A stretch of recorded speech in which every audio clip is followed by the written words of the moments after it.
dear beloved, Boss Mike, Cervera. Ito ho yung pinag-sosospechahan ngayon na recruiter ng mga Marines. Ni dating AFP Chief of Staff General Hermogenes Esperon sa paglutang ng 18 mga dati umanong Marines at bodyguard ni Saldico. Kita nyo, yan yun. Ang tanong ko, hindi ba kayo nagtataka? Bibigyan ko kayo ng palaisipan, ha, mga kababayan ko. Dadahan-dahanin natin, ha, JC, ha? Les Bank at Jason Fermin. Oli Macapagal, Ai Chang, ha? Maring Gina, ha? Norily. Makinig kayo. Ba, sino si Esperon? Sino si Mike Defensor? Yang dalawa na yan, mga kababayan ko na ngayon ay lumilitaw. Sino yung mga yan? Bata ni Gloria yan! Ngayon, mga kababayan, sorry naman sa mga Martinico. Sorry naman sa Martinico, mga Martinico dyan. Si Esperon, si Mike Defensor, bata ni Gloria, kapanalig ng lakas CMD, kinakapanigan din, ni Martin Romualdez. Diba, PT? Isipin yung maigi. Huwag tayong maging bobot tanga. Mga kababayan ko, eto na. Magkakapanalig yan. Gloria, ibaba mo ng konti, Esperon na. Ibaba mo ng konti, Mike Defensor na. Kung inyong pakikinggan, Esperon, Defensor, iisang tunog lang yan. Tama, mga kababayan? Iisang tunog lang, Esperon, Defensor. Pero mga kababayan, mas maganda ang tunog pag uunahin natin Romualdez, Esperon, Defensor. Utik na yan, Tao ka mo ha!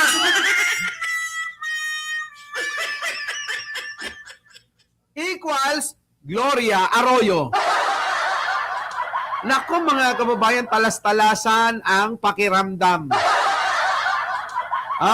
Esperon, mga kababayan ko. Kaya nga alam nyo, eto pakinggan nyo, pakinggan nyo. Pasok! Bulong-bulungan ngayon na may mga umagos na pondo sa paglitaw ng 18 individual na nagpakilala ang mga dating Marines. Dito lumutang ang pangalan ni dating House Speaker Martin Romualdez. Nagulat ba kayo? Narito? Tama, yan daw kasi ang talagang plano. Ituin ang publiko at pahinain ang investigasyon tungkol sa flood control corruption na nag-uugnay kay Romualdez sa malaking kickback. Sa sandaling nadamay pa ang ibang kilalang personalidad. Wait lang. Wait lang.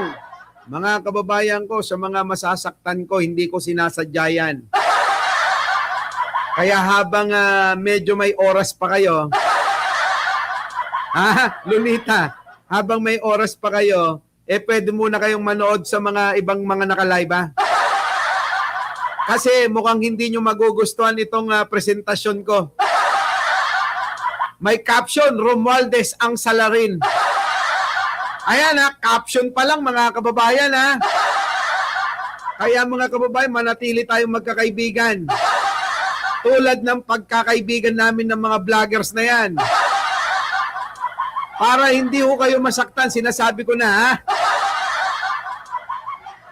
Huwag nyo hong pakinggan are. Talagang baka bumaliktad kayo sa inyong kinauupuan. Eto na, mga kababayan ko 1, 2, 3, pasok! Bulong-bulungan ngayon na may mga umagos na pondo sa paglitaw ng 18 individual na nagpakilala ang mga dating Marines. Dito lumutang ang pangalan ni dating House Speaker Martin Romualdez. Nagulat ba kayo? Narito? Tama, yan daw kasi ang talagang plano. Ituin ang publiko at Nagulat kayo, no? Eto naman, mga kababayan ko, Ai Chang, sa mga matatagal na dito. Ano sabi ko sa inyo nung nakaraan? Di ba? Baka yang si Martin tatahi-tahimik lang yan. Baka mamaya siya talaga may pakana netong mga lumalabas na mga 18 Marines na yan. Ha? Natandaan nyo? Mukhang tumatama ho yung ating hinala rito. Sa mga matatagal na dito, sinabi ko yan. Ewan ko kung sino mga nakarinig sa inyo. Sinabi ko na baka si Martin talaga ang punot dulo netong mga kaguluhan para nga hindi po siya mapagbintangan. Diba, Heidi Pantino? O, eto na ngayon. Abay, mukhang tumatama tayo. Oh, tumatama tayo mga kababayan. Mukhang magkakatotoo yung ating sinabi kay Chang. Oh, kita nyo ha. Baka sabihin nyo, sabi ko sa inyo, malakas yung aking third eye eh. Parang mga kababayan, may extra may kakaiba akong tumatagos na paningin. Ha? Oo. Para kayong nagpa-x-ray. May extravation ako. Oo. Oh, tama. Sinabi niyo po yan. O, kita nyo, eto na, mga kababayan ko, mukhang nagkakatotoo. Oo. Ulit. Individual na nagpakilala ang mga dating Marines. Dito lumutang ang pangalan ni dating House Speaker Martin Nako. Romualdez. Nako. Nagulat ba kayo? Oy, nako! Ako, hindi na ho nagulat dyan. Mukhang magkakatotoo lang. Oh. Rito? Tama, yan daw kasi ang talagang plano. Nako. Tuloy ng publiko at pahinain ang investigasyon tungkol Nako sa po. flood control corruption na Nako po. nag-uugnay kay Romualdez sa Nako malaking po. kickback. Sa sandaling nadamay pa ang ibang kilalang personalidad Ah. na babawasan ng pansin sa kanya at nailalayo ang usapin sa mga Nako. tunay na may pananagutan kung saan siya Ah. ang pangunahing itunuto. Hindi man kapani-paniwala para sa marami ang kwento ng Maleta Soldiers, nagtagumpay pa rin ito at sa paglikha ng kalituhan at Nako!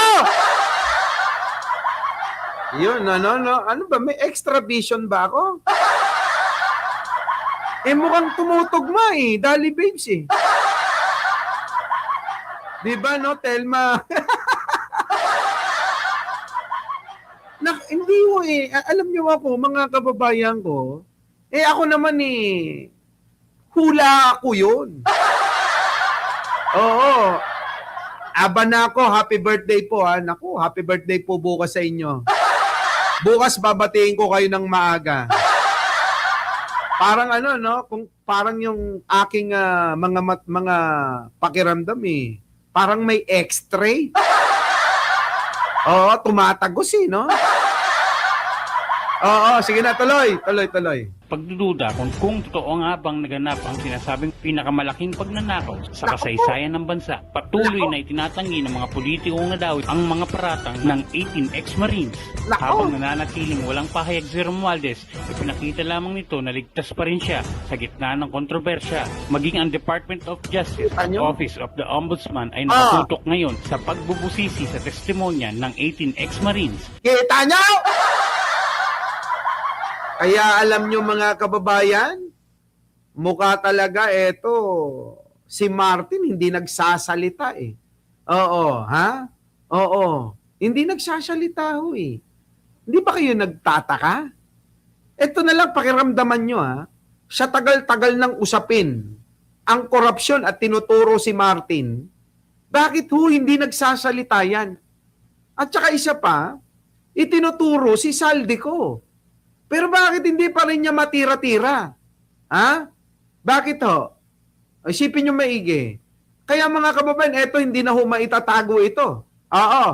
Lilitaw at lilitaw na ang katotohanan dito. Hindi maitatago yan, Martin Romualdez.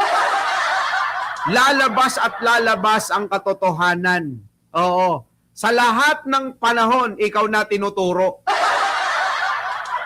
Nadadamay si Pangulo dahil sa iyo Diba? Nadadamay kahit na anong pagmamalinis ang gawin mo. Kahit akuin mo pa. Kahit na i-credit grab mo pa. Ang lahat ng mga tagumpay ni Pangulo hindi magbabago ang tingin ng mga Pilipino. Karamihan ng mga Pilipino ngayon na nag-iisip, mukhang pare-parehas kami. Ano? Mukhang pare-parehas tayo no? Yaan, mga kababayan ko.